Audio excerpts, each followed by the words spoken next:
이에 그들이 제자들에게 와서 보니 큰 무리가 그들을 둘러싸고 서기관들이 그들과 더불어 변론하고 있더라.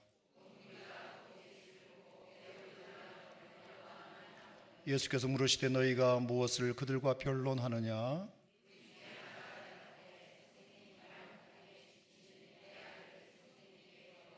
귀신이 어디서든지 그를 잡으면 거꾸러져 거품을 흘리며 이를 갈며 그리고 팔이 해지는지라. 내가 선생님의 제자들에게 내쫓아 달라 하였으나 그들이 능히 하지 못하도이다.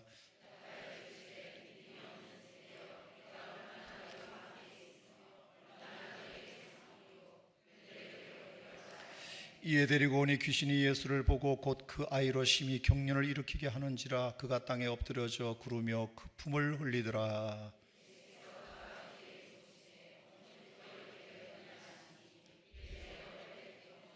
귀신이 그를 죽이려고 불과 물에 자주 던졌나이다. 그러나 무엇을 하실 수 있거든 우리를 불쌍히 여기사 도와주옵소서.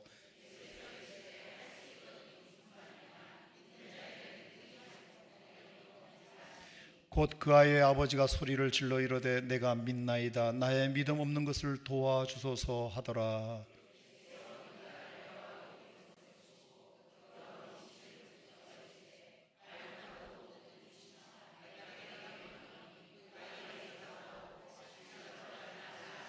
귀신이 소리 지르며 아이를 심히 경련을 일으키게 하고 나가니 그 아이가 죽은 것 같이 되어 많은 사람이 말하기를 죽었다 하나. 집에 들어가시며 제자들이 조용히 묻자오되 우리는 어찌하여 능히 그 귀신을 쫓아내지 못하였나이까? 이르시되 기도 외에 다른 곳으로는 이런 종류가 나갈 수 없느니라 하시니라. 아멘. 따라합시다. 예수가 답이다. 예수가 답이다. 자, 이런 제목으로 우리 김규환 사관님 첫 번째 말씀 전해주실 때 여러분 큰 은혜 받으시기 바랍니다. 우리 박수로 환영하겠습니다.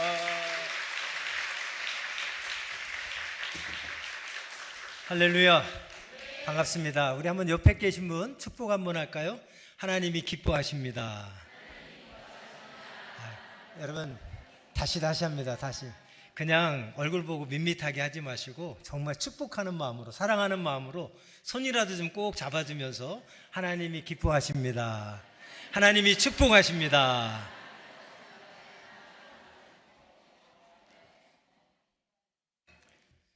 여러분 새해를 시작하면서 무엇보다 예배로 시작하는 이 새해를 하나님이 너무나도 기뻐하시고 여러분에게 크신 은혜 주실 줄 믿습니다. 무엇보다도 기도로 시작하는 이 새해 하나님이 응답 주시고 축복해 주실 줄 믿습니다. 오늘 본문 말씀은 우리가 너무나도 잘 아는 말씀입니다. 어떤 사람이 귀신 들린 아들을 고치기 위해서 예수님께 데리고 왔습니다. 그래서 예수님이 그 자리에 안 계셨어요. 그래서 예수님의 제자들이 그 귀신 들린 아들을 어떻게든 고쳐보려고 힘쓰고 애써봤습니다. 그러나 제자들은 귀신 들린 그 아들을 고칠 수가 없었습니다. 그래서 오늘 본문에 보면 서로 이제 논쟁이 일어났다. 논쟁하는 가운데 예수님이 오셨어요. 그래서 무슨 일이냐 묻자 이래서 이래 됐습니다 라고 이야기하니까 예수님께서 믿음이 적은 세대요 하며 그들을 책망하십니다. 누구를 향해 책망합니까? 제자들을 향해 책망하는 거예요. 제자들이 누굽니까? 예수님과 매일 동행하는 자들이에요. 예수님과 늘 함께 다니면서 매일매일 예수님이 하시는 말씀을 직접 들었던 자들, 예수님께서 각종 기적을 행하셨던 일들을 가장 가까이에서 직접 목격한 자들이 제자들이었습니다. 그러나 정작 그들이 능력을 행함에 있어서는 아무런 능력을 행하지도 못했어요. 그러면 누구를 찾아야 됐습니까? 빨리 예수님을 찾아야 되는데 오늘 본문 말씀을 보면 자기들이 귀신 들린 아들을 고치려고 노력했지만 고쳐지지 않았음에도 예수님을 찾지 않았습니다. 그런 가운데 예수님이 와서 무슨 일이냐 하니 이리 해서 이래 됐습니다. 그러자 예수님이 그를 책망하는 거죠. 내가 언제까지 너희와 함께 있어야 되냐. 이 믿음이 적은 세대예요. 저는 이 말씀 들으면서 첫 번째 큰 도전을 받았습니다. 우리들이 매일같이 예수님의 말씀을 듣고 있지만 예수님이 행하셨던 기적들을 우리 주변에 우리 가까운 사람들을 통해서 직접 목격도 하지만 정작 내 삶에 있어서는 아무런 능력도 행하지 못하는 연약한 신앙인의 모습들이 바로 우리의 모습이 아닐까. 그런 우리들을 향해서 오늘 주님께서 책망하는 건 아닐까라는 생각을 가져봅니다. 결국 어떻게 합니까? 예수님께서 직접 그 귀신 들린 아들을 고쳐주시죠. 고쳐주시자 제자들이 궁금한 거예요. 도대체 예수님은 고칠 수 있는데 왜 우리들은 안 되는가 궁금해서 예수님께 질문하죠. 예수님, 주님은 어떻게 이런 능력을 행하실 수 있는데 우리들은 왜 이런 아무런 능력도 행할 수 없습니까? 질문을 하자 오늘 본문 마지막 절 29절 말씀 우리 한번 다시 같이 읽어봅니다. 29절 시작. 이르시되 기도 외에 다른 것으로는 이런 종류가 나아갈 수 없느니라. 할렐루야, 할렐루야. 한번 따라합시다. 기도 외에는 다른 방법이 없다. 할렐루야. 한마디로 말하면 기도 외에는 다른 방법이 없다는 거예요. 기도가 답이라는 겁니다. 기도가 열쇠라는 거예요. 오늘 이 밤에 우리가 기도하기 위해서 모였으니 우리 주님 무엇보다도 기뻐하시고 간구하는 우리의 기도를 들어 응답해 주실 줄로 믿습니다. 저는 오늘 너무나도 잘 아는 말씀, 여러분 설교도 많이 들었을 테니 저는 이 말씀을 자세하게 쪼개서 설교하려고 하지 않습니다. 오늘 29절 한 절 말씀, 기도가 답이다 라는 이 말씀에 좀 집중해 보려고 합니다. 여러분, 기도밖에 없다, 기도가 답이라는 말은 무슨 말일까요? 다른 말로 하면 예수님밖에 없다는 거예요. 예수님이 답이라는 겁니다. 우리가 기도할 때 누구 이름으로 합니까? 예수님 이름으로 하잖아요. 그러니까 기도밖에 없다라는 것은 예수님밖에 없다라는 것이고, 기도가 답이다라는 말은 예수님이 답이다라는 거예요. 요한복음 14장 13절 14절 말씀 우리 한번 다 같이 함께 읽어보겠습니다. 시작. 너희가 내 이름으로 무엇을 구하든지 내가 행하리니 이는 아버지로 하여금 아들로 말미암아 영광을 받으시게 하려 함이라. 내 이름으로 무엇이든지 내게 구하면 내가 행하리라. 할렐루야. 함께 따라합시다. 내 이름으로 무엇이든지 내게 구하면 내가 행하리라. 할렐루야. 예수님께서는 무엇이든지 예수 이름으로 구하면 다 이루어 주시겠다고, 응답해 주시겠다고 오늘 약속하고 있습니다. 그런데 문제는 뭐냐? 요한복음 16장 24절 같이 읽어봅니다. 시작.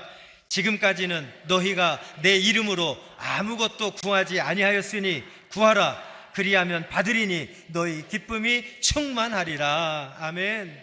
무엇이든지 예수님의 이름으로 구하면 응답해 주시겠다고, 너희의 기쁨을 충만케 해주시겠다고 약속하고 있는데, 너희가 내 이름으로 아무것도 구하지 아니했기 때문에 응답받지 못했다고 주님 말씀하고 있습니다.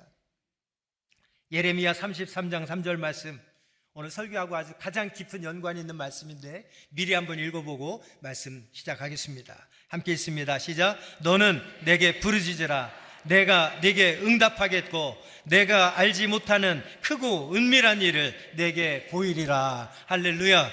할렐루야. 한번 따라합시다. 너는 내게 부르짖으라. 너는 내게 부르짖으라. 내가 네게 응답하겠고 네가 알지 못하는 크고 은밀한 일을 내게 보이리라. 내게 보이리라. 할렐루야. 오늘 이 말씀에 잘 보세요. 너는 내게 부르짖으라 말씀합니다. 그러면 어떻게 해주시겠다? 응답하겠다. 할렐루야. 이 밤에 여러분들이 부르짖을 때 응답하는 은혜의 밤, 축복의 밤, 기적의 밤이 될 줄 믿습니다. 부르짖으라. 그런데 응답해 주시는데 어떻게 응답해 주신대요?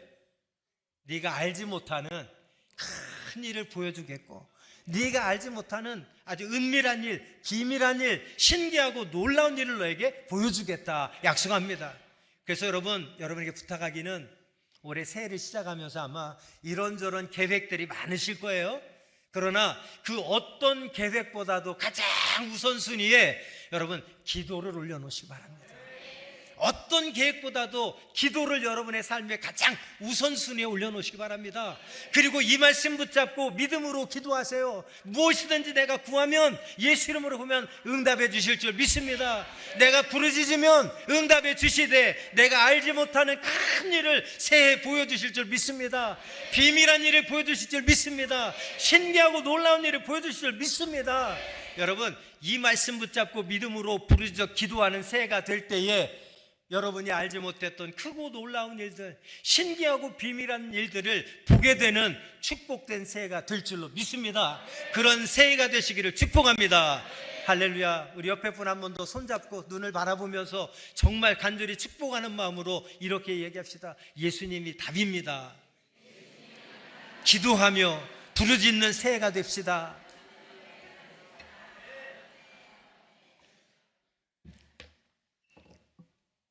모세의 생애를 일반적으로 세 단계로 구분합니다.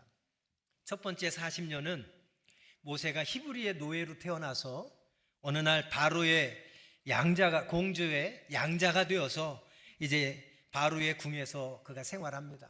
바로의 궁에서 그는 제왕 교육을 받으며 가장 탁월한 학문들을, 교육들을, 훈련들을 받게 되죠. 거기에다가 이집트의 왕자라고 하는 호칭에 걸맞는 막강한 권력을 소유한 그런 신분으로 40년을 살아갑니다. 그때 모세 40년을 가리켜서 I am something 기간이라고 얘기하죠. 나는 뭔가 괜찮은 사람이야, 나는 뭔가 대단한 사람이야 라는 생각을 가지고 40년 동안 살아갑니다. 그 40년 동안 보면 모세는 하나님을 찾지도 않았고 하나님과 전혀 상관없는 삶을 40년 동안 살았습니다. 그리고 두 번째 40년은 그가 광야에 쫓겨가서 광야에서 정말 아무것도 없는 광야 생활하면서 인생의 가장 밑바닥에서 고난에 연속되는 시간들을 광야 40년 동안 보내게 되지요. 거기에서 비로소 모세는 I am nothing, 나는 아무것도 아니구나, 자기가 대단한 존재인 줄 알고 착각했었는데 광야에서 생활하다 보니 자기는 I am nothing, 나는 아무것도 아니구나 라는 그런 생각을 철저하게 하고 하나님께 고백하게 되죠. 그제서야 비로소 하나님을 찾게 되고 또 하나님의 은혜를 구하는 그런 40년의 시간을 보내게 됩니다. 그리고 마지막 40년은 God is everything, 하나님이 전부시구나 라는 고백을 하면서 마지막 모세의 40년의 인생을 보면 모세의 모습은 보이지 않습니다. 모세가 어디를 가든지 무엇을 하든지 하나님만 나타나고 하나님이 모세를 통해서 일하시는 하나님의 모습만이 모세를 통해서 드러나게 되는 줄로 믿습니다. 그 40년 동안 하나님은 모세를 친구처럼 대면하였다라고 이야기를 합니다. 바로 모세가 하나님과 친구처럼 대면하여 지냈던 기간이 마지막 40년의 시간이었습니다. 그 기간에 모세는 어디 가든지 무엇 하든지 모세의 모습은 보이지 않고 모세를 통해 역사하시는 하나님만 드러나고 하나님만 영광 받으시는 그러한 축복된 40년이 되게 된 줄로 믿습니다. 그 기간에는 모세가 들고 다녔던 마른 막대기도 하나님이 사용하시면 기적의 지팡이가 되어서 그 마른 막대기를 내밀었을 때 홍해바다가 갈라졌고 그 마른 막대기를 내리쳤을 때 반석에서 생수가 터지는 기적들이 나타나게 된 줄로 믿습니다. 무슨 말입니까? 하나님이 함께 하시는 인생이 축복된 인생이고 하나님이 함께 하실 때에 불가능을 가능케 하시고 죽은 것이 살아나게 되고 우리가 알지 못했던 크고 비밀한 기적들이 나타나는 축복된 인생이 될 수 있다고 하는 말씀입니다. 사람들은 뭔가 가진 게 많을 때, 의지할 것이 많을 때 자기가 대단한 존재처럼 착각하며 살아갑니다. I am something. 그 기간에는 하나님에 대해서 관심도 없습니다. 하나님을 찾지도 않습니다. 하나님의 은혜를 필요도 하지 않습니다. 그러나 뭔가 궁지에 몰리고 고난 가운데 있고 뭔가 가진 것을 다 잃어버렸을 때 비로소 I am nothing, 나는 아무것도 아니구나라는 것을 비로소 깨닫습니다. 우리가 하나님을 찾게 될 때 그때가 언제입니까? I am nothing, 나는 아무것도 아니구나라는 생각을 갖게 될 때 비로소 하나님이 필요하고 하나님이 도우셔야 되고 하나님 은혜 주셔야 되고 하나님 내게 복 주셔야 된다는 사실을 최선하게 경험하며 그제서야 비로소 하나님을 찾게 되는 것이죠. 얼마 전에 제 둘째 딸이 직장에 출근하다가 쓰러져서 응급실에 실려갔습니다. 가서 검사를 하느라고 이틀 동안 금식을 하는데 저희 가족 단톡방이 있습니다. 참고로 저는 딸만 둘인데요, 23, 21살 둘째 딸이 그랬는데 금식을 하면서 병원에 이틀 동안 입원했는데 단톡방에다 계속 쉬지 않고 문자를 올립니다. 짜장면 먹고 싶다, 족발 먹고 싶다, 마라탕 먹고 싶다, 떡볶이 먹고 싶다, 삼겹살 먹고 싶다. 이틀 동안 금식하는데 계속 먹고 싶다, 먹고 싶다, 먹고 싶다, 먹고 싶다, 먹고 싶은 이야기만 하는 거예요. 요즘 젊은 아이들이 얼마나 먹는 것도 좋아합니까? 그래서 제가 그랬습니다. 이름이 사랑인데, 사랑아, 네가 이틀 동안 금식하면서 첫날부터 그러는 거예요. 이제 몇 시간 지났는데 벌써 그렇게 먹고 싶다, 먹고 싶다 그러니 네가 이 시간을 통해서 먹고 싶은 거 먹을 수 있는 것이 당연한 게 아니라 하나님의 은혜구나라는 사실을 너가 깨달았으면 좋겠다. 그리고 너 먹고 싶은 거 그동안 다 먹고 싶으면 뭐든지 먹었잖아. 그리고 배불리 먹었잖아. 근데 너 그러면서 하나님 앞에 감사 한번 해봤니? 그게 은혜라는 생각을 한 번이라도 해봤니? 당연하다고 생각했지. 그러니까 점점점 할 말이 없다는 거죠. 이번 기회에 너가 당연한 것은 정말 아무것도 없구나. 내가 먹고 싶은 거 먹을 수 있는 이 자체도 은혜고 축복이고, 내가 먹을 수 있는 거 맛있게 먹으며 배부른 것도 이게 은혜고 축복이라는 사실을 너가 깊이 깨달았으면 좋겠다. 그래서 이틀 동안 금식하면서 너가 하나님 앞에 모든 것이 은혜임을 깨닫고 감사하는 시간이 됐으면 좋겠습니다. 그랬더니 네, 알겠습니다. 그러더니 정말 그 이틀 동안을 통해서 하나님 앞에 감사를 회복하고 모든 것이 은혜라는 사실을 철저하게 깨달아서 하나님 앞에 한 걸음 더 나아가는 그런 축복의 시간이 되어서 얼마나 감사했는지 모릅니다. 여러분, 그래요. 우리의 일상에서 우리가 정말 아무 걱정 없이 불편함 없이 어떤 고난 없이 살아갈 때는 하나님의 은혜를 깨닫지 못해요. 그 은혜를 필요로 하지 않아요. 은혜가 필요하지 않으니까 간구하지도 않아요. 그런데 뭔가 있던 것이 하루아침에 사라지거나 잃어버리게 되면 그제서야 비로소 이게 은혜였구나, 축복이었구나를 깨닫게 되며 하나님의 은혜를 간구하게 되는 그런 우리의 모습들을 우리는 반복적으로 발견하게 됩니다. 그래서 우리가 깨닫는 것은 무엇입니까? 하나님께서 우리의 생명도 허락해 주실 때까지만 살 수 있는 거고, 건강도 하나님이 허락해 주셔야만 하루하루 건강할 수 있는 거지, 내가 아무리 젊고 건장하고 잘 먹고 헬스 다니면서 근육들이 이렇게 튀어났다고 그래도 하나님 하루아침에 건강 걷어가시면, 생명 걷어가시면 우리는 한순간도 존재할 수 없고 한순간도 건강을 장담할 수 없는 연약한 존재들인 줄 믿습니다. 그래서 우리는 늘 하나님 앞에 어떻게 해야 되느냐? 건강 주셨을 때, 생명 주셨을 때, 시간 주셨을 때, 은혜 주셨을 때, 재능 주셨을 때, 있을 때 잘해야 돼요.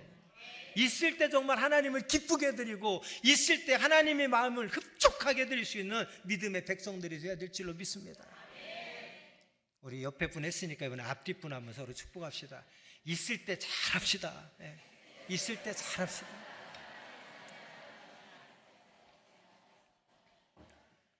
여러분, 있을 때 잘하는 자가 지혜로운 자고 있을 때 잘하는 자가 복 있는 자인 줄 믿으시기 바랍니다.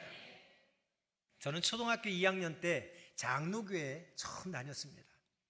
초등학교 2학년 때부터 신앙생활 장로교회 하다가 중학교 때 고등학교에 제 고향의 구세군 교회가 개척이 됐는데, 저희 작은아버지께서 구세군 교회를 다니면서 저를 그쪽으로 오라 해서 제가 그때부터 이제 구세군 교회에 다니게 되었습니다.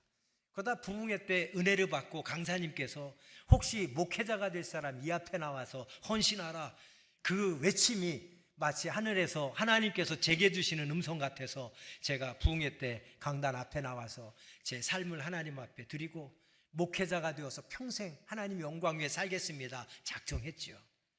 그리고는 신학교에 가게 되는데, 저희 교단에서는 신학교가 학문적인 그런 과정이 아니라 2년 동안 부부가 결혼해서 함께 들어가서 중세시대 수도원처럼 새벽 기도부터 모든 교육과 훈련을 아내와 함께 다 같이 받아야 돼요.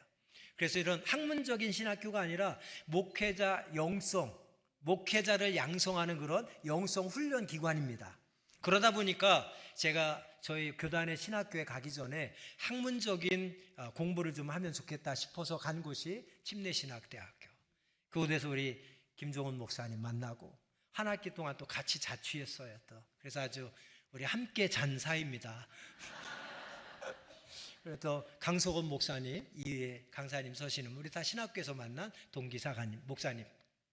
그러고 나서는 이제 아무래도 저는 다시 구세군 교단으로 오겠다는 그런 목회는 구세군 교단을 하겠다는 마음이 있었기 때문에 대학원을 진학을 하는데 교단 대학원에 또 진학을 하면 그것보다는 초교파적으로 연합신학을 공부하는 데 가는 것이 교단에 도움이 되겠다 해서 대학원에 이제 연세대학교에 연합신학대학원에 입학을 했습니다.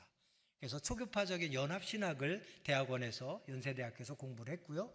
그리고 나서 구세군 신학교, 구세군 사관학교라는 곳에 입학을 합니다. 1년 동안 과천에 있는데 사관학교에서 공부를 하는데 저희 당시에는 가장 모범생 한 팀을 딱 선발해서 모범생입니다. 선발해서 미국으로 유학을 보내주는데 하나님의 은혜로 저희가 선발이 되어서 애틀랜타에 있는 미국 남군국 사관학교에 유학을 가서 그곳에서 졸업을 합니다. 그리고 사관이 되었고 이제 사관되어서 공부하는 가운데 또 목회하는 가운데 전 행정직 본부에서도 있었고 저희 교단 신학교의 교수로도 지금 한 20년 동안 후배들을 가르치는 일을 계속하고 있습니다만 그러면서 교단의 크고 작은 행사 기획은 다 제가 했고요. 뭐 지금도 아직 젊지만 훨씬 더 젊었을 때 교단의 모든 연합 집회 찬양인도 다 제가 하고 그렇게 하나님께서 저를 많이 사용하셨습니다. 그때 저는 I am something. 난 뭐 대단한 존재다. 나는 괜찮은 존재다. 거기에 우리 영국 구세군 국제대학교라고 있습니다. 미래 지도자가 될 가능성 있는 사관들을 뽑아서 학기마다 세계 한 30명 정도, 세계 134개국에서 구세군이 사역을 하고 있는데요. 134개국에서 30명 정도를 선발해서 영국 런던에 있는 구세군 국제학교에서 교육을 하는 그런 과정이 있습니다. 그 국제사관대학도 저도 갔다 오고 제 아내도 갔다 오고 사관학교에서 20년 동안 전임 교수로 또 지금 함께 겸직으로 학생들을 가르치고 있고 그러다가 본부에 또 제가 4년 동안 본부에서도 근무하면서 본부의 홍보부장, 또 해외 개발 지원부장, 자선냄비 모금 본부장 뭐 이런 것들을 역임하면서 저는 대단한 존재인 줄로 착각을 했었습니다. 그러다가 한 7년 전에 저희 교단에서는 가장 큰 교회에 담임 목회자로 발령을 받아서 저희 교단은 인사 발령 내는 시스템입니다. 그래서 언제 어디로 발령 나면 하나님의 뜻으로 알고 순종하고 가야 돼요. 그러다가 발령 난 것이 저희 교단에서 가장 큰 교회 영등포 물레동에 있는데요. 그 교회 담임 목회자로 발령을 받았습니다. 그 발령 받아서 4년 8개월 동안 목회하는 가운데 코로나가 딱 발생이 돼가지고 그 4년 8개월 동안 코로나 기간에 제가 그곳에 목회하게 됐죠. 근데 그 당시에 해마다 전국 구세군 교회에서 가장 부흥한 교회를 평가해가지고 한 교회씩 이제 시상을 하는데 1등, 2등, 3등 시상을 하는데 1등은 상금이 1,000만 원. 그래서 1년 동안 수고 많이 했다. 내년에도 열심히 해라. 그런 상을 주는데 제가 목회하는 그 4년 8개월 동안 3년 동안 그걸 했는데요. 3년 연속 저희가 수상했습니다. 그리고 코로나 기간 있는 동안에 캄보디아에 1억 2천만 원을 들여서 교회를 하나 개척하는 일도 그때 했고요. 그리고 코로나 기간이었지만 새가족들이 많이 와서 교회도 부흥됐고 코로나 기간임에도 재정도 더 증가되고 그래서 업무 평가를 저희는 해마다 하는데 업무 평가 보면 종합점수 80점 넘기면 정말 대단히 잘했다 하였는데 저희는 4년 연속해서 90점, 95점을 넘기는 최고의 점수를 했습니다. 그럼 I am something 할만 하겠죠? 예, 감사합니다. 저는 그런 시간들을 보내면서 정말 I am something, 내가 뭔가 대단한 존재인 것처럼 생각하며 살아왔습니다. 그래서 하나님을 의지하고 하나님을 찾고 하나님 앞에 부르짖고 정말 하나님의 도우심을 간구하기보다는 하나님이 주신 제 재능만을 믿고 제 머리만을 짚고 탁월한 기획력과 열정과 헌신을 앞세워서 그렇게 열심히 해서 성과들이 그냥 풍성풍성하니까 I am something, 내가 뭔가 대단한 존재로 착각하고 있었죠. 그러다가 1년 8개월 전에 어느 날 인사 발령을 딱 났는데 지금 목회하고 있는 포항으로 발령을 났습니다.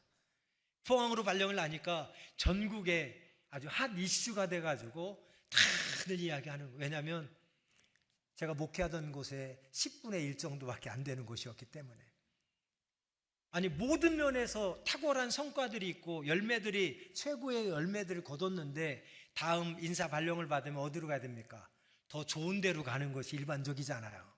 더 좋은 데로 가는 것이 일반적인데 완전 포항의 미자립 교회, 교인들 한 20명밖에 안 되는, 재정도 한 400명밖에 안 되는 소문나기 제가 가장 두려웠던 게 뭐냐면, 아니 거기 가서 그렇게 목회 잘한다고 소문내더니 뭐 맨날 1등하고 뭐 1,000만 원 상금 받고 뭐 해외 개척 간다고 그러더니 무슨 잘못했어?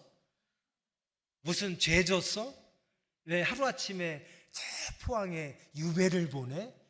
이런 소문이 쫙 나는 거예요.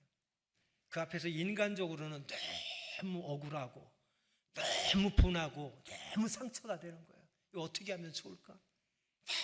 어떻게 하면 좋을지 정말 표정 관리 안 되고 제 심정 관리 안 되고 이틀 동안은 상처받고 분노하고 억울해서 어떻게 할까 고민하는 가운데 하나님이 딱 꾸짖으시는 거야. 야, 너 20년 동안 신학교 강단에서 너 목회자 후보생들에게 신학생에게 강단에서 맨날 강의할 때마다 무슨 강의했니? 우리가 구세군 사관이 되어서 처음 인관받을 때부터 은퇴할 때까지 언제나 하나님과 사람 앞에 겸손한 자가 되자 늘 강의했잖아. 그러면서 목회하면서 지금보다 더 좋은 데 보내줬다고 데모하는 사람 하나도 못 봤다. 근데 지금보다 안 좋은 데 보내면 다들 불평 갖고 불만 갖고 데모하더라. 왜 그럴까? 인간의 교만함 때문에 그랬다. I am something, 내가 뭔가 괜찮은 사람이라고 나는 이 정도 했는데 왜 이런 데 보내는 이 모든 게 다 교만함에서 비롯된다. 우리는 처음 마음을 은퇴할 때까지 변하지 말자. 그래서 언제 어디로, 물론 보내는 사람은 사람이 결정해서 보내니까 실수할 수 있고 잘못할 수 있고 안 좋은 감정 가지고 나를 미워하면 보낼 수도 있지만, 그러나 하나님은 언제나 선하시고 하나님은 언제나 오르시니 어디를 가든지 아멘하고 가자. 너 맨날 강의할 때마다 그렇게 했잖아. 나부터 그런 사관이 되겠다고 약속했잖아.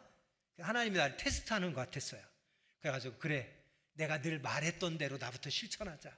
하나님, 제가 하나님 뜻을 알고 순종하겠습니다. 가겠습니다. 딱 작정했어요. 그러는데 제 의지와는 상관없이 교회 운영위원들이, 중직들이 다 들고 일어나서 서울의 본부에 막 쫓아갔습니다. 쫓아가서 우리 사관님 못 보낸다고, 보낼 수 없다고 막 데모를 하는 거예요. 그때 제 마음이 얼마나 기뻤는지요. 속으로 얼마나 기뻤는지요. 예. 그래서 막 인간적으로는 조금만 더 해라, 조금만 더 해라. 부채질 해주고 싶었어요. 해주고 싶었다고요, 속마음은. 그러나 절대 하나님이 기뻐하실 일이 아니에요. 그렇게 데모해서 제가 만약에 안 간다면 제가 그곳에서 계속해서 편안하게 목회를 잘 할 수 있겠습니까? 교인들한테도 날마다 강단에서 설교했던 것이 뭡니까? 여러분, 우리의 믿음은 그 때를 위한 믿음이 되어야 됩니다. 평상시에는 다 믿음이 좋아 보이세요. 정말 위대한 믿음의 소유자 같으세요. 그러나 어느 날 갑자기 시험이 찾아오고 고난이 찾아오면 좋아 보였던 믿음이 온데간데 없이 사라져가지고 삐지고 상처받고 떠나고 화내고, 그때 우리의 믿음이 진짜 믿음인지 가짜 믿음인지 정말 좋은 믿음인지 연약한 믿음인지 그때 드러나는 거예요. 그래서 우리는 그때를 위한 믿음이 되어야 된다라고 하면서, 우리가 신앙생활하면 내가 이해하지 못할 때, 납득하기 어려운 일들이 얼마든지 일어날 수 있다. 바로 그때가 하나님 앞에 믿음 보여야 될 때다 하고 그때 믿음 보여드리자 늘 설교했었는데 하나님 저를 테스트하는 거예요. 그래, 내가 설교만 하지 말고 나부터 순종하자. 그러고 데모했던 분들 다 오시라고 그래서 저를 위해서 이렇게 데모해 주시고 못 보낸다고 해줘서 참 감사합니다.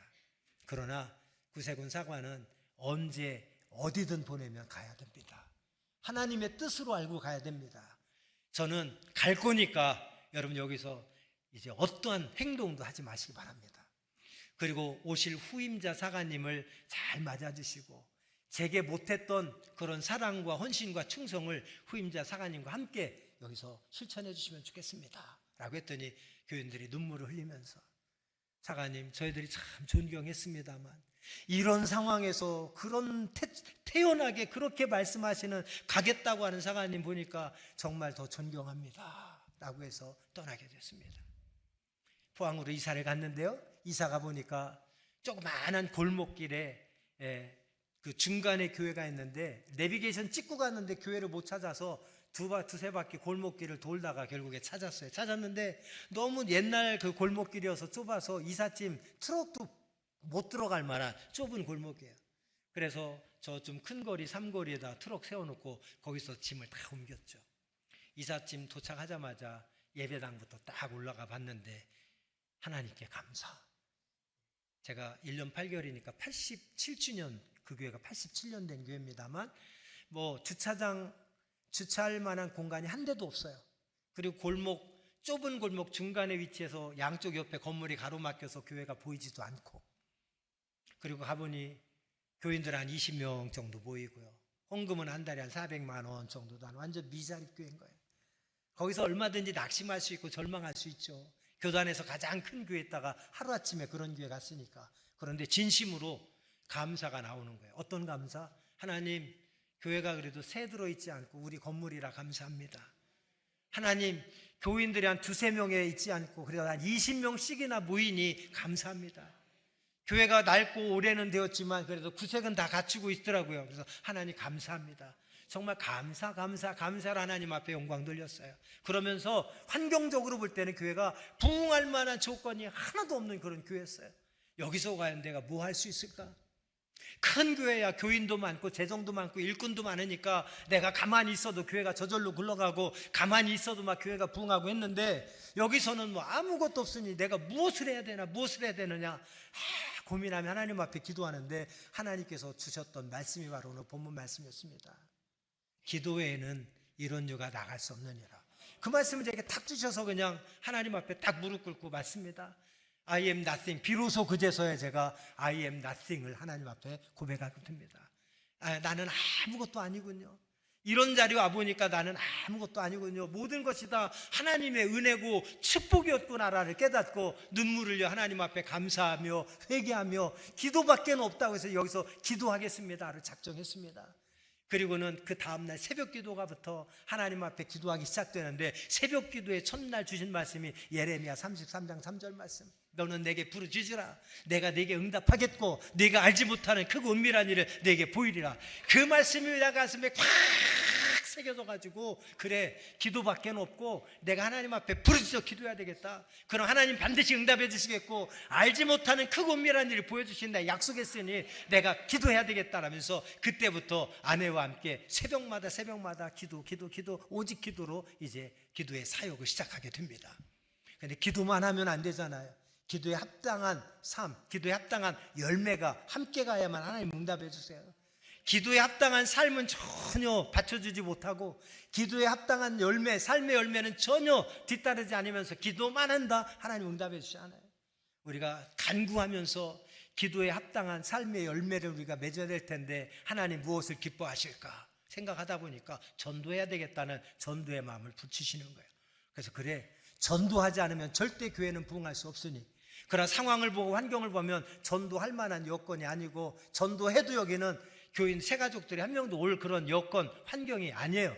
그럼에도 하나님 약속의 말씀 붙잡고 하나님 은혜 주시면 불가능이 없을 줄 믿고 크고 은밀한 일 보여주신다고 했으니 우리가 힘써 부르짖어 기도하며 전도하자 하면서 보니까 교인들 중에 전도할 만한 분을 찾아보니 한 사람도 없어요. 20명 되는 교인인데 대부분은 다 70대, 80대 어르신들인데 다 여기 아프고 저기 아프고 여기 아프고 다 아프신 분들, 전도하면 사가님 저 아파서 집사람하고 약속했습니다. 우리 절대 부담 주지 말자. 젊은 사람들 찾아봤습니다. 젊은 분들이 한 3-4분 됐어요. 40-50대가 3-4분인데 다 직장생활 바빠가지고 전도합시다. 사가님 바빠서 일 때문에 직장 때문에 바빠 할 사람이 없어요. 그래, 교인들 기대하지 말고 교인들 부담 주지 말고 우리 둘이 하자. 신학교 초년생 때로 초심으로 돌아가서 처음부터 다시 시작한다는 생각 가지고 우리 전도하자 하면서 그때부터 매일같이 아내하고 저하고 둘이 동네를 돌면서 매일매일 전도했습니다. 전도하면서 하나님 오늘도 한 영혼을 우리에게 허락해 주옵소서. 전도지 나눠주면서 하나님 이 전도지 한 장이 한 사람의 인생을 변화시키고 예수님을 만나 구원받는 은혜가 있게 해 주옵소서. 전도지 한 장 한 장 전해줄 때마다 그런 기도를 하고 있습니다. 근데 한 몇 주가 지났는데요, 새가족이 오셨어요. 새가족, 그거 앞서서 참 기적이 하나 있네요. 그에 앞서서 그 이사를 갔는데 교회가 재정도 없고 교인도 없다 보니까 전임 사관님 이사하시면서 이사 비용을 챙겨드리고, 또 저희 온다고 또 없는 형편에 장판을 새로 깔고 도배를 새로 하다 보니까 돈이 많이 들어서 마이너스예요. 재정이 한 200만 원 정도 부족한 상황이에요. 하나님께 기도합니다. 아버지요, 우리 200만 원 부족한데 아버지 은밀히 크고 비밀한 일 보여주옵소서. 막 기도하는데 기도하고는 계속 교회 통장 확인하는데 항상 000 마이너스 변화가 없는 거예요. 그럼에도 불구하고 그냥 믿음 가지고 계속 기도하는 어느 날 재무님이 전화가 왔어요. 사장님 누가 200만 원 보내왔어요. 누굽니까? 그랬더니 모르는 분이래요. 그래서 수소문해서 알아봤더니 명성교회 다니는 그 집사님께서 200만 원을 보내신 거예요. 알지도 못하는 크고 은밀한 일을 보게 하신 거예요. 믿음으로 기도했더니, 그래서 이게 어찌 됐나, 그분이 도대체 여기를 어떻게 알고 후원금을 보내셨나 알아봤더니 학창시절에, 중고등부 학창시절에 포항에 살았는데 우리 교회에 나오셨던 분이래요. 그래서 지금 서울에 가서 사업을 하고 계시는데, 사업을 하다 갑자기 우리 교회가 떠올라가지고 그냥 헌금을 좀 보내고 싶어가지고 알아보셔서 헌금을 보내주신 거예요. 여러분, 이게 어찌 가능합니까? 어떻게 해석할 수 있습니까? 제가 탁월해서요? 제가 능력이 있어서요? 하나님 은혜 주시니까 신기한 일을 보게 하시는 거예요. 은밀한 일을 보게 하시는 거예요. 알지도 못했던 분이 갑자기 중고등부 다녔던 그분이 왜 서울에서 어느 날 갑자기 우리 교회가 생각나서 왜 헌금하고 싶을까요? 하나님이 하시면 불가능한도 가능한 겁니다. 그래가지고 제가 감사합니다 전화번호를 알아가지고 연락드려 감사 인사를 드리고, 혹시 제가 집사님을 위해서 뭔가 기도해드리고 싶은데 감사의 마음으로 혹시 기도 제목이 있으면 좀 알려주십시오. 그랬더니 사가님, 저희는 평생 기도 제목 하나밖에 없어요. 저희 혼자 계신 아버지 예수 믿고 구원 받으시는 것이 평생 한 가지 기도 제목입니다. 그래서 그러면 저희가 그 아버님을 위해서 기도하겠습니다. 아버님 지금 어디 같이 살고 계십니까? 그랬더니 아니, 아버님 지금 포항에 살고 있어요. 포항에 계십니까? 그럼 연락처 좀 주십시오. 저희가 기도도 하고 신방도 하고 가서 전도도 하겠습니다. 그랬더니 사관님 그래 주시면 너무너무 감사하죠 하면서 연락처를 주는 거예요.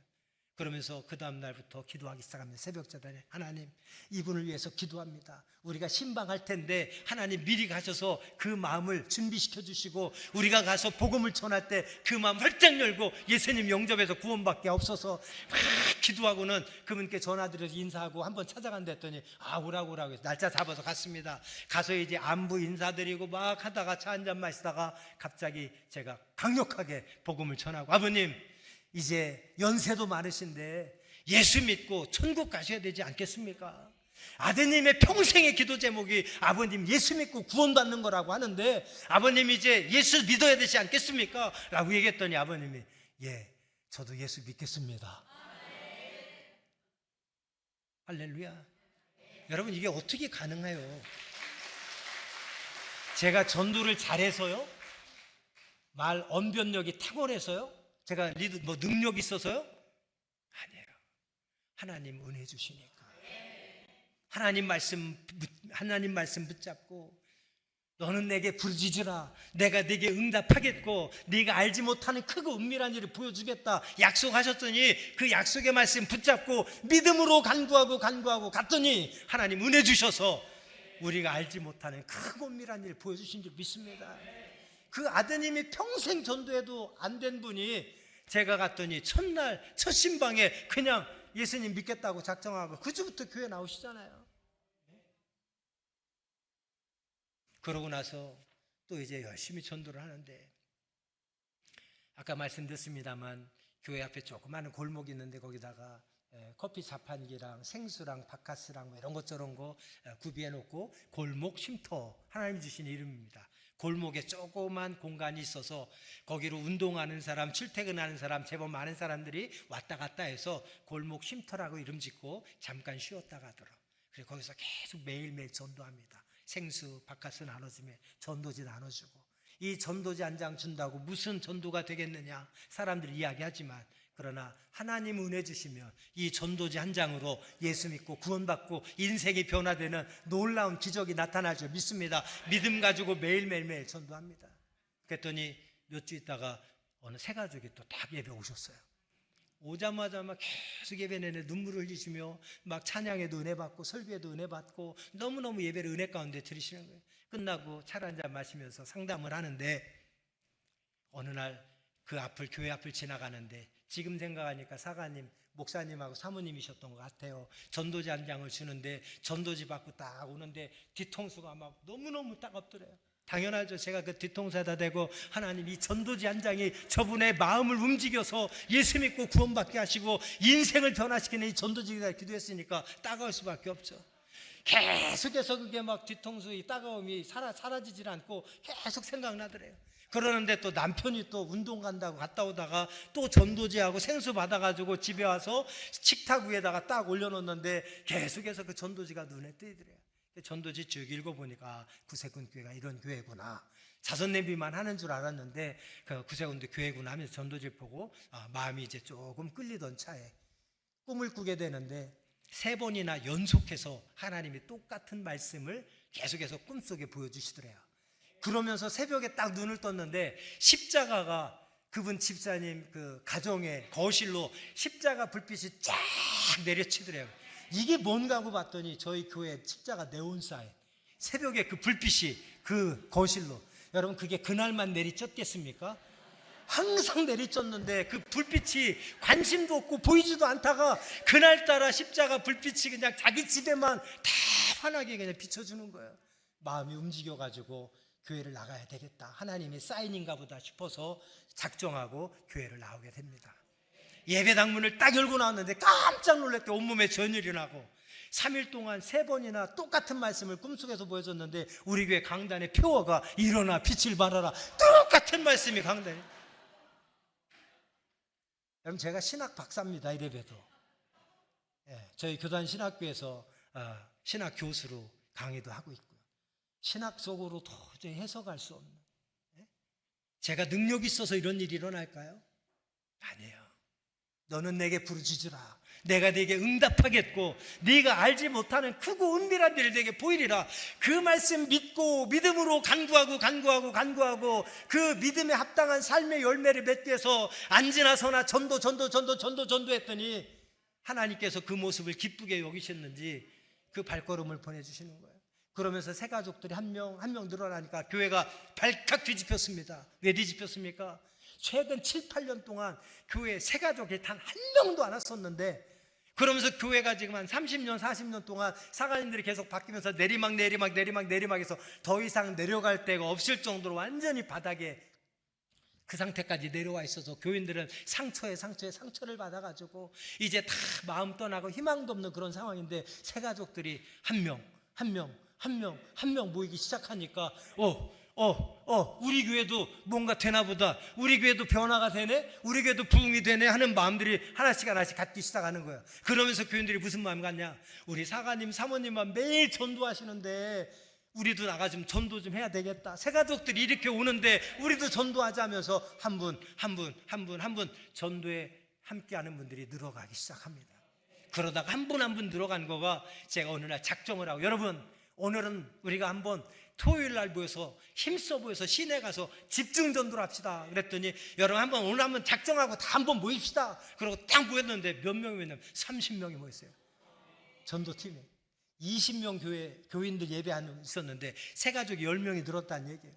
거의 전 교인들이 다 나와서 이제 전도한다고 하는데, 전도지 만들며 전도용품 만들면서 신바람 나가가지고요, 전도 나가기 전에 은혜 충만, 기쁨 충만, 행복 충만, 감사 충만 해가지고 너무너무 행복해 하는 거예요. 그래서 그때 깨달았어요. 야, 그래, 교회가 뭐 하나 하자 그러면 다들 한 마음 한 뜻으로 쫙 모여가지고 이렇게 함께하면 하면서도 기쁘고 신나고 행복하고 감사하고 은혜 충만, 행복 충만, 감사 충만인데, 전도하자 그러면 한 명 나와보세요.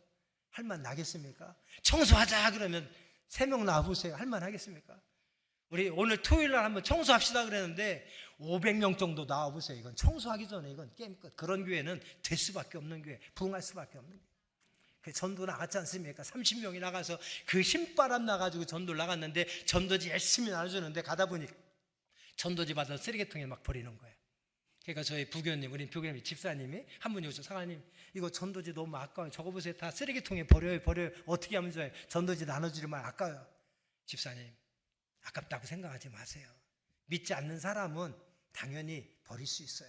그러나 우리는 쓰레기통에 비록 버려진다 할지라도 나와서 시내에서 2-3시간 전도하면 이 전도의 시간을 통해 단 한 명이라도 하나님 예수 만나게 하시고 구원받게 하시고 인생 변화받게 하시며 성공하는 겁니다. 라면서 이제 상처받지 마시고 실망하지 마시고 쓰레기통에 버려도 감사함으로 기쁨으로 전도합시다고 계속 전도하고 있는 거예요. 그래서 조금 있다가 집사님이 어떤 남자를 데리고 온 거예요. 누군가 했더니 일본에 살다가 한국으로 들어오셨는데 포항에 들어온 지 3개월 됐다고. 요즘 어느 교회 다니니까 좋은 교회를 찾고 있었는데 시내를 딱 나는데 막 빨간 조끼를 입고 전도를 하는데 신천지인 줄 알고 피해갔대. 신천지를 알고 피해가는데 딱 쓰레기통에 버려진 전도지 한 장이 눈에 띄는데 쓰레기통에 버려진 전도지에 구세군 교회라는 글씨가 유독 눈에 딱 들어오는 거예요. 그래서 여기 신천지가 아니라 구세군 교회구나. 나중에 얘기하는데 보니까 자기가 일본에 있을 때 구세군 교회를 다녔었대요. 그래서 구세군 교회는 복음적이고 순수하고 믿을만 하니까 구세군이면 내가 한번 나가봐야 되겠다 해가지고 반가운 마음에 혹시 사가님 전도 나왔냐 그랬더니 나왔다. 나 사가님 좀 만나고 싶다 해서 데리고 온 거예요. 그래서 잘됐다 우리가 기쁨으로 환영하고 내일 그럼 예배 나오시었더니 그 다음날 또 나오시잖아요. 여러분 쓰레기통에 버려진 전도지까지 하나님께서 역사하시면 예수 만나게 되는 거예요. 누가 하는 겁니까? 제가 능력이 있어서요? 제가 뛰어나서요? 아니에요. 하나님 은혜 주시면 불가능한 일이 없는 거예요. 우리는 하나님 말씀 붙잡고 너는 내게 부르짖으라 내가 네게 응답하겠고 네가 알지 못하는 크고 은밀한 일을 네게 보이리라. 그 약속의 말씀 믿고 붙잡고 부르짖어 기도해서 하나님을 기쁘게 해드릴 때 하나님 은혜 주셔서 그런 일들이 일어나게 되죠. 그러다 한 명 한 명 막 전도가 늘어나기 시작하는데 어느 날 새벽마다 마음에 무슨 생각이 드냐면 포항 그러면 한동대학교가 유명한데 제가 한동대학교를 한번 가봤잖아요. 한동대가 그렇게 유명한데 도대체 왜 유명해? 그래서 한번 한동대학교 딱 가봤더니 본관에요. 뭐라고 쓰였냐면 God's University 딱 써놨는데 훅 감동이 돼가지고 이야 정체성 우리는 하나님의 대학교라는 거예요. 그걸 건물에다 그냥 크게 새겨놨어요. 나는 하나님의 사람, 나는 하나님의 교회, 하나님의 건물이란 정체성을 가지고 그 학교 갔는데 너무 감동받았죠. 그래서 새벽에 와서 아내하고 이야기합니다. 우리 오늘부터 한동대학교 학생증, 그 유명한 한동대학교가 포항에 있는데 다른 교회는 한동대생 많아가지고 열심히 막 헌신하는 거 자랑하는데 우리는 왜 한동대생이 한 명도 없냐? 우리 하나님 앞에 보내달라 기도하자. 그때부터 한동대생도 우리 교회 보내주시오 열심히 기도했는데요. 여러분 지금 한동대생만 12명이에요. 그 중에 4명이 교직원이고 3명이 졸업생이고 나머지가 재학생입니다. 여러분 어떻게 가는가? 청년회가 조직이 안 돼 있었어요. 1년 8개월 전에. 가서 저는 다음 세대에 또 특별한 관심이 있고 교육 목회에 또 특별한 관심 있는 사관입니다. 그래서 다음 세대를 위해서 막 전도하고 또 그런 비전을 가지고 하나님 앞에 기도했는데 하나님께 한동대생 한 명 한 명 보내주시더니 지금 12명이나 하나님 보내주셔요. 제가 탁월해서요? 뛰어나서요? 아니에요. 너는 내게 부르짖으라 내가 네게 응답하겠고 네가 알지 못하는 크고 은밀한 일을 네게 보이리라. 그 약속의 말씀 굳게 믿고 그 약속의 말씀 붙잡고 기도하며 열심히 전도할 때 하나님 은혜 주셔서 가능하게 된 줄로 믿습니다. 그 한동대생이 한 12명 되니까는 딱 생각나는 게 아니 포항에 한동대만 유명한 게 아니라 포스코가 유명한데 그러고 보니 우리가 포스코 다니는 직원 보내달라는 기도는 한 번도 안 했어요. 그래서 그때부터 이제 아내하고 둘이 새벽마다 또 우리 교회도 포스코 다니는 직원 좀 보내달라 기도하자. 그때부터 또 막 기도하기 시작하는 거예요. 그래서 어느 날 우리 집사님 딸내미가 결혼한다고 하는데 보니까 신랑이 포스코 다니는 직원이에요. 그래서 이제 포항에 사니까 이제 결혼하면은 교회 열심히 다니기로 약속하고 결혼한대요. 여러분 결혼하기 한 3개월 전부터 결혼한 지금까지 열심히 출근하는 날 빼놓고는 열심히 장인어른하고 딸하고 같이 가족들이 함께 열심히 교회 나오고 있잖아요. 여러분 신기하고 놀라운 일 아닙니까? 이게 어떻게 가능해요? 우리 생각은 도저히 불가능하도 하나님 은혜 주시면 이렇게 다 가능한 거예요. 너는 내게 부르짖으라 내가 네게 응답하겠고 네가 알지 못하는 크고 은밀한 일을 네게 보이리라. 주님 약속하셨습니다. 약속하셨으면 우리 하나님의 약속이니 굳게 믿고 그 말씀 붙잡고 믿음으로 기도할 때 크고 은밀한 일들 계속해서 보여주시는 줄 믿습니다. 그러는 가운데 이웃교회를 갔는데 자기는 해병대 장교가 하나 왔는데 열심히 한다고 자랑을 얼마나 하는지 배가 아파가지고 그러고 보니 포항에 해병대 본부가 있는데 우리 또 해병대 군인 보내달라는 기도를 또 한 번도 안 했더라고. 그래서 그때부터 또 우리도 해병대 장교 보내달라고 막 기도했잖아요. 어느 날 갑자기 3주 전에 해병대 장교가 또 왔어요. 그래서 지금 수요 예배까지, 송구영신 예배까지 모든 예배를 열심히 하면서, 누군가 봤더니 저 구세군 송림교회 장로님 아들이었어요.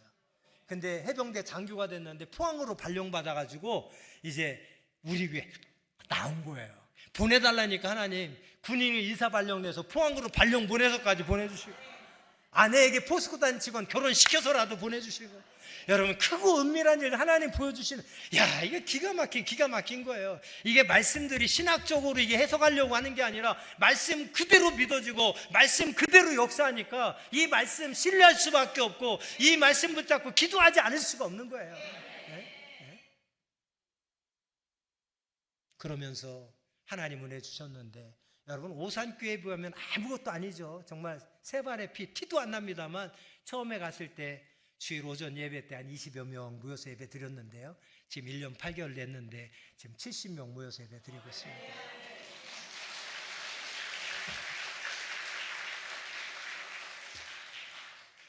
여러분, 이게 어떻게 이런 일들이 가능할까요?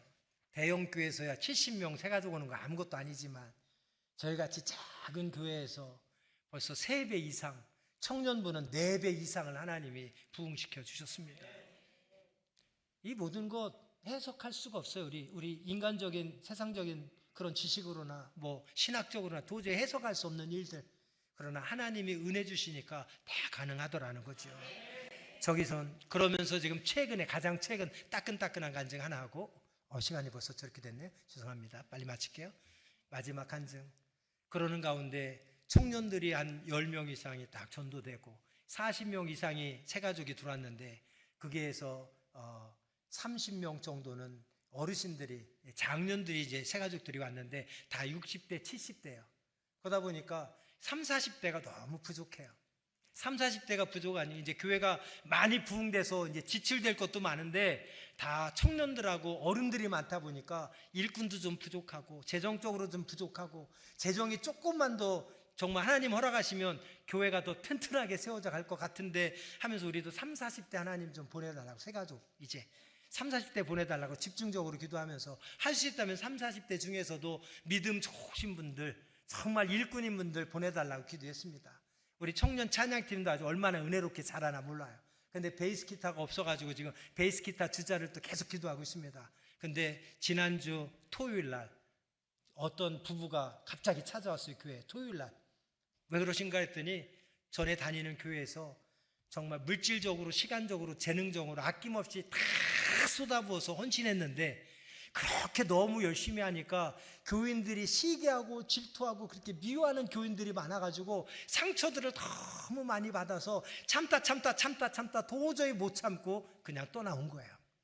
여러분, 교회면 어떻게 열심히 하면 더 사랑해주고 더 축복해주고 더 격려해주고 더 위로해주고 더 박수 쳐줘야 되는데, 어떻게 교회가 열심히 하는 사람 더 미워하고 더 시기하고 더 욕한다니까요. 오산교회는 그런 분 한 분도 없을 줄 믿습니다. 그러지 마세요. 누가 열심히 하면 배 아파하지 말고, 미워하지 말고, 시기하지 말고, 질투하지 말고 축복해 주세요. 격려해 주세요. 여러분, 그래야 교회가 하나님이 기뻐하시고 교회가 더 부흥할 줄로 믿습니다.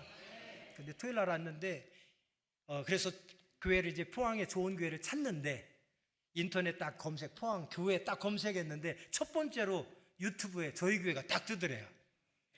저희 교회 아주 작은 교회인데 포항에 큰 교회가 정말 많거든요. 그것도 감사하죠. 하나님이 역사하시니까 포항에 좋은 교회 찾으려고 인터넷에 포항 교회 쳤는데 우리 교회 유튜브가 첫 번째로 뜨러서 사관님 설교도 듣고 실시간 예배도 보고 홈페이지 들어가 보고 하니까 마음이 다 가더래요. 그래서 안 되겠길래 일단 교회 한번 찾아가서 목사님 먼저 만나보자고 둘이 토요일 날 부부가 찾아왔어요. 그래서 상담을 한 2시간 동안 상담을 쫙 하다 보니 자기의 마음이 막 뜨거워진답니다. 그래서 하나님이 인도하심 같다고 내일 예배 나오겠습니다. 그러고 갔어요. 제가 기도해 주고 갔습니다. 그러면서 그때부터 하나님 앞에 계속 기도하는 거예요. 하나님 정말 내일 나오게 해 주옵소서. 꼭 나오게 해 주옵소서. 그냥 말만 나온다고 해서 안 나오는 분은 아니게 할 수 없어. 계속 기도하고 막 그때부터 잠 한숨 못 자고 진짜 밤 꼬박 새면서 주일 아침이 됐습니다. 딱 보니까 가족이 다 나왔어요. 그것도 가족이 5명이에요. 부부에다가 고1 아들, 중2 아들, 초등학교 6학년 아들, 남자 아들만 3명. 얘기 들어보니까요, 신앙도 정말 좋으시고 또 재능도 많으시고, 찬양팀 하는 거 보더니 예배 끝나고 밥 먹고 교제하는데 사관님 베이스 기타 쳐봐도 될까요? 그래서 베이스 치세요 했더니 네, 칩니다. 찬양팀 한번 맞춰보는데요, 베이스도 그냥 치는 게 아니라 너무너무 잘 치는 거예요. 완전 그동안 기도했던 그 모든 기도에 꼭 맞는 분을 하나님 보내주셨어요. 여러분, 이게 어떻게 이런 일들이 가능하냐고요. 말씀을 마칩니다. 여러분, 이런 신비한 경험들을 통해 깨닫는 것, 기도밖에 없구나. 예수님 은혜 주셔야 되는구나. 그래서 여러분, 새해 이 신년 기도 축제가 얼마나 귀하고 가치 있는 건지 몰라요. 새해를 시작하면서 무엇보다 하나님 앞에 기도로 시작한다는 거, 이것보다 더 큰 은혜, 이것보다 더 큰 축복이 없는 줄 믿습니다. 여러분, 권면합니다. 오늘 새해를 시작하면서 기도 축제를 드리면서 여러분들이 이런저런 많은 새해 계획들이 있으실 텐데 그 어떤 계획보다도 가장 우선순위에 기도를 올려놓으시기 바랍니다. 그리고 너는 내게 부르짖으라, 내가 네게 응답하겠고 네가 알지 못하는 크고 은밀한 일 네게 보이리라. 이 약속의 말씀 붙잡고 올 한 해 기도에 힘쓰며 부르짖는 여러분 되기 바랍니다. 그리할 때 하나님께서 올 한 해 동안 여러분들이 생각지도 못했던 크고 은밀한 일들 보여주실 줄 믿습니다. 이 일을 통해서 딱 두 가지만 요약하면, 첫 번째 제일 중요한 게 뭐냐, 먼저 제가 1년 8개월 동안 이런 체험을 통해서 깨닫는 게 딱 두 가지, 너무 중요한 거. 하나, 하나님의 관계가 중요하다. 하나님과의 관계. 하나님과의 관계가, 하나님 마음에 합하기만 하면 하나님 다 들어주시는 거예요. 즉각적으로. 제가 그렇게 큰 데 있다가 겸손히 순종해서 작은 교회로 가고, 작은 교회 가서도 감사함으로 열심히 전도하며 하나님 기쁨 되어드렸던 거, 하나님이 기뻐하셨던 것 같아. 그래서 그냥 응답들을 막 쏟아 부어주신 것 같아요. 1년 만 동안, 1년 8개월 동안 한 5명 전도했으면 제가 엄청 교만했을 거예요. 내가 전도 열심히 해서 그렇다. 근데 40명 이상 전도되니까 할 말이 없는 거예요. 하나님이 하신 거예요. 하나님이 하신 거예요. 네? 하나님의 관계가 중요합니다. 시편 37편 4절에 말씀하죠. 여호와를 기뻐하라, 저가 내 마음의 소원을 내게 이루어 주시리라. 먼저 하나님 기쁘게 해드리면 하나님께서도 여러분 기쁨 되어주셔서 여러분 마음의 소원을 이루어 주실 줄 믿습니다. 마태복음 6장 33절에 말씀합니다. 너희는 먼저 그의 나라와 그의 의를 구하라. 그리하면 이 모든 것을 너에게 더하시리라. 먼저 하나님, 먼저 기도, 먼저 예배, 먼저 하나님께 우선순위 두는 새해가 되시길 바랍니다. 그리하면 여러분들이 생각지도 못했던, 알지 못했던 크고 은밀한 일들을 여러분들에게 보여주실 줄 믿습니다. 우리 다 함께 자리에서 일어나셔서 옆 사람에게 두 손 꼭 잡고 축복해 줍시다. 예수님이 답입니다. 기도밖에 없습니다.